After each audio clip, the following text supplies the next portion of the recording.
Hey folks, in a previous video we have fixed the coin and gem counter on the HUD or heads-up display so that we can see how many gems and coins we get. Just a really quick recap, you'll come into content, hour of code, hopefully you've right-clicked and made that a different color. And we went into the widgets and found our W_HUD. We double clicked on it. We found on the left panel under WHUD canvas panel, there's a coins counter and a gem counter. We came over to the right side. We didn't have to scroll down. We just clicked where it says color and opacity, which means transparency or see-through ability. And we turned it from 0 to 1 for the coin counter and the gem counter. On both of those, we went from 0 to 1. Now, in this video, we are going to do something similar with the key and the jump boost, okay? So I'm going to come in right now, and I am going to take the key and jump boost icon, and they have both been transparent. You can't see them at all. Now, one way to play the game is that these icons would be completely transparent or 0% transparency on the A or alpha, and go to 100% when you gather them or touch them, but the game likes to hint to you that these things are available in the game, that they're possible. So instead, we're going to click on key, go to the color and opacity, and take the alpha value and turn it up a little bit. And they recommend 30% or 0.3. I'm going to go something really faint, like maybe 0.2. I'm going to type it in 0.2, just so you can barely see it. Maybe you want to go 0.3 or whatever. I'm going to do the same thing on the jump boost and click on the gray and dark gray checkers over here and go up to 0.2. And notice you can see both of those on the HUD now. And later on we might find our own icons or make our own icons in Photoshop or Paint or something, and we could put those in a game. I am going to save this HUD and maybe compile it, make sure there's green checks and we didn't break anything. If you have old things open, like a blueprint for the gem or blueprint for the coin that you've already fixed, you can middle mouse over those or hit the X right here to close them. But I'm going to leave the HUD open, and let's go back to our level HOC world, and let's go open up the hour of code blueprints. Let's go open up the jump boost. You've seen this before. We kind of explored it. I want to explain quickly in my version, my short version of how this code works, okay? And I'm going to not explain all the blueprints and everything. You can read what each of these commands does. Remember, the red things are events. This is something that happened in the game. We overlapped a sphere collider or an invisible alarm box around our jump boost, and I'm going to go put a jump boost. You know what? I'm going to hit 1, 2, 3 on the keyboard numbers. And let's go to number 3. I'm going to go to activity destination number 2. It's after our floaty island. And if your floaty island doesn't work, I have a shorter version of the floaty island for you. We're going to come over to this little island. I dragged out a checkpoint there in case they fall off the cliff. I don't want them to have to go clear back to the earlier part of the game, but I'm going to drag out a jump boost. And I may choose to hide it around the corner or something, or make it a little harder to find, but I'm going to put it right here. I did find a glitch. Don't put it directly on top of the checkpoint or it will break your game.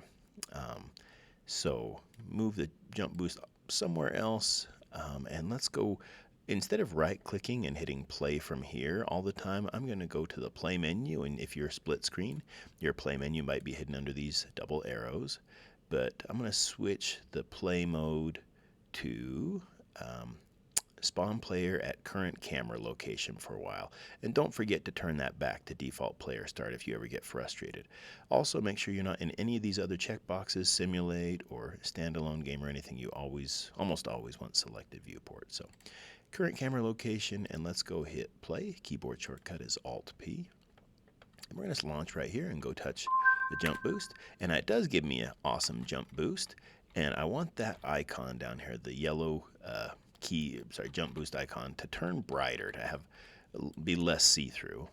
And then the jump boost wears out, and the icon should go back to being transparent again. So let's go try that.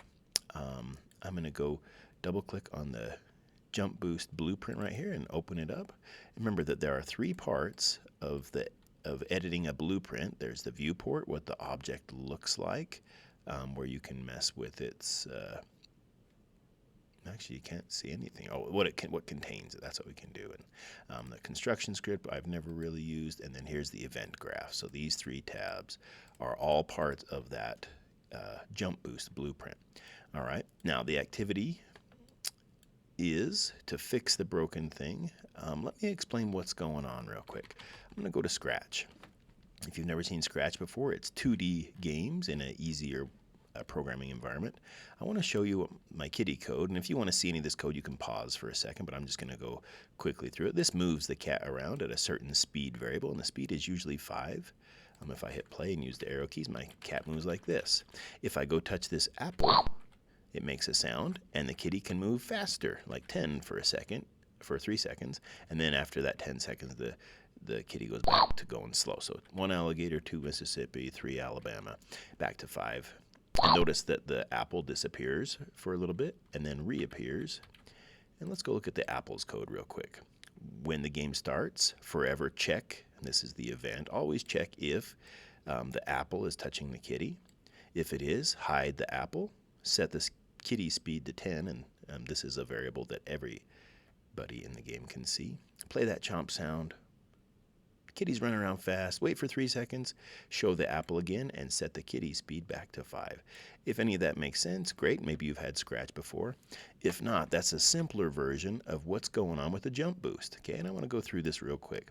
When I touch the JumpBoost's sphere, this red ball right here, the collision sphere, get my hour of code character, go fetch him, and see if we can set his jump velocity, and that is a variable on the hour of code character. I'm not going to open it right now, but set his jump Z in the Z direction. Remember, the game has red, green, and blue directions. The Z is up and down.